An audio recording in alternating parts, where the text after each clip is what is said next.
นี้มันแทงตีน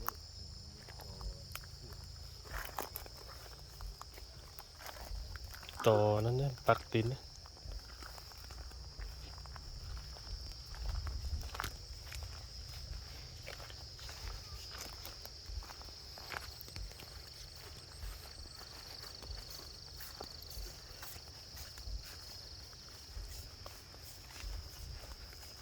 ปล่อยปลานินก็ได้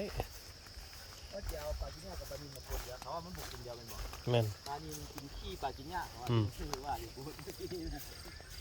เนี่ยปลาจิ้งหญ้าเลยกิน ยามเลิก มีการยางผมเลิกอีกเลย แล้วเ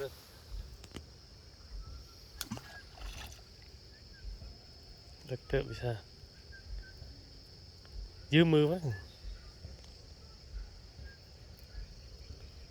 หมาลงไปนี่ ดูเอวไปยันเด้อ จักแม่อันนี้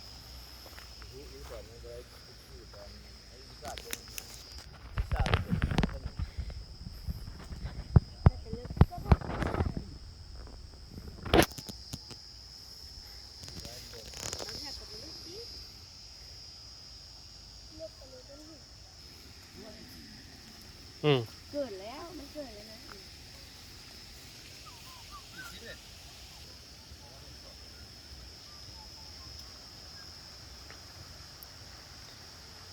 การปล่อยปลาวิชา